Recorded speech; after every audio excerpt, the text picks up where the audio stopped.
மன்னித்து கொண்டே இருங்கள், ஜெபத்திலே மன்னியுங்கள் அப்படின்னு சொல்றதை விட இன்னும் தெளிவா சொல்றேன், நீங்கள் மன்னிப்பதே ஜெபமா இருக்கிறது. கைது.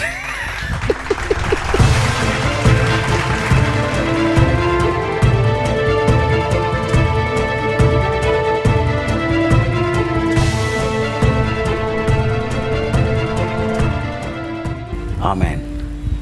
அவன் ஜெபத்துக்கெல்லாம் என்றைக்குமே பதில் இருக்கு. நான் சொல்கிறேன், என்றைக்கு மற்றவர்களுக்கு எதிராக ஜெபிக்காம, மற்றவர்களுக்கு எதிராக கசப்பு வைராக்கியத்தை வைக்காம விட்டுட்டு போகிறான்னு விட்டுட்டு நீங்கள் ஜெபிக்கிறீங்களோ அப்போ உங்கள் ஜெபம் பவர்ஃபுல்லானதாக மாறிடுது. So prayer is connected with, திரும்பவும் சொல்கிறேன், ஹார்ட். இதையெல்லாம் எப்படி மன்னிக்கிறது? ஒரு ஆளை மதிக்காம விட்டுருங்க, மன்னிச்சிடலாம் ஈஸியாக.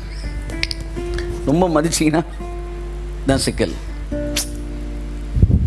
கர்த்தர் சொன்னார், அவனை விட்டுரு, அவன் உனக்கு அந்நியனாக இருக்கட்டும், ஆயக்காரனாக இருக்கட்டும், விட்டுரு.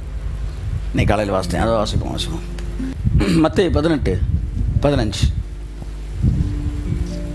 உன் சகோதரன் உனக்கு விரோதமாக குற்றம் செய்தால், இன்று காலையில் நான் வாசித்த கர்த்தர் என்ற பேசின வசனம் உங்கள்ட்ட நான் ஷேர் பண்ணேன். If your brother since against you, உன் சகோதரன் உனக்கு விரோதமாக குற்றம் செஞ்சா அவனிடத்தில் போய் go and show him his fault. நீயும் அவனும் தனித்திருக்கையில், அவனிடத்தில் போய், உன் சகோதரனுக்கு விரோதமாக குற்றம் செஞ்சுட்டானா அவன்கிட்ட நீ போய் நீயும் அவனும் தனித்திருக்கையில் அவன் குற்றத்தை அவனுக்கு உணர்த்து. எப்படி இருக்கு பாருங்களா, ரொம்ப தெளிவா எழுதியிருக்காரு. இதுல குழப்பத்துக்கு இடமே இல்லை. காபான்னு ஜெபிக்கிறதா முக்கியம். வசனத்தை பாரு.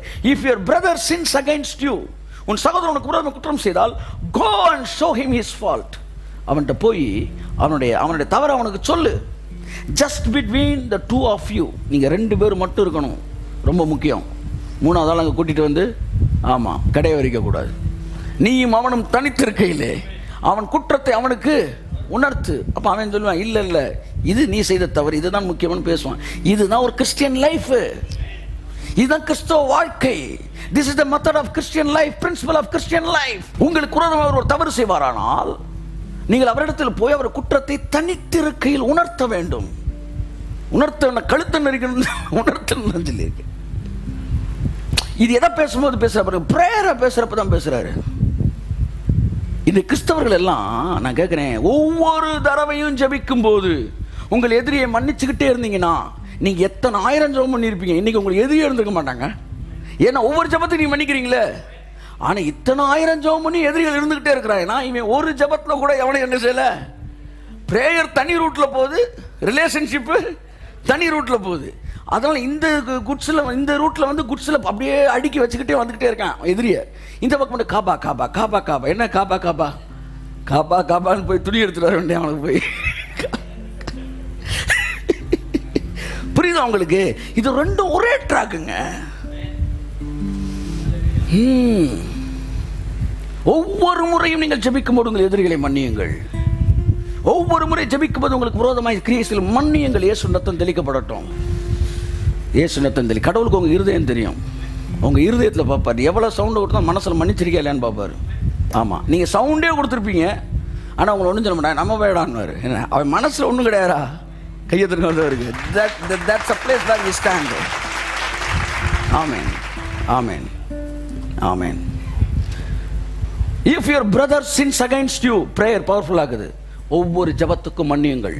உங்களுக்கு துரோகம் செய்தவர்களை மன்னியுங்கள். உங்களுக்கு எதிராக இருக்கிறவங்க மன்னியுங்கள். மன்னித்து கொண்டே இருங்கள், ஜெபத்திலே மன்னியுங்கள் அப்படின்னு சொல்றதை விட இன்னும் தெளிவா சொல்றேன், நீங்கள் மன்னிப்பதே ஜெபமா இருக்கிறது. கைது. மன்னிக்கிறதா ஜெபம். ஜெபம் பண்ணிட்டியா? காலையில ஜெபிச்சிட்டேன். என்ன ஜெபிச்சிட்டேன்? எல்லாரும் மன்னிச்சிட்டேன். ஹல்லேலூயா. ஆமென். Price God. ஆமென். வாசிங்க. நீனும் அவனும் தனித்திருக்கையில் அவன் குற்றத்தை அவனுக்கு உணர்த்து. ஆமென். உணர்த்தி, தப்புப்பா நீ செஞ்சிருக்க கூடாது என்று சொல்லு. நீ இது செய்ய வேண்டும், நீ உழைக்க வேண்டும், அதை செய்ய வேண்டும், இதை செய்ய. அவனுக்கு உணர்த்து.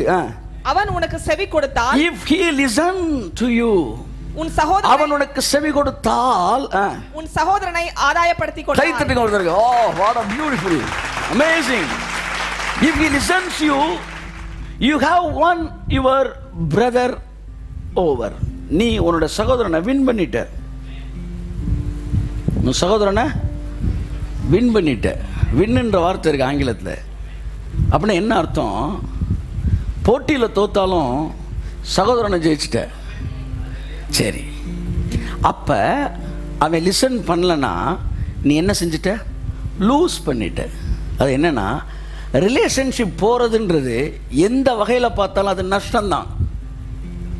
ஆமாம், எந்த வகையில் பார்த்தாலும் நஷ்டம். பைபிள் சொல்லுது, அவன் மாறிட்டான்னா உனக்கு ஒரு சப்போர்ட் கூடுது, வின் பண்ணிட்ட.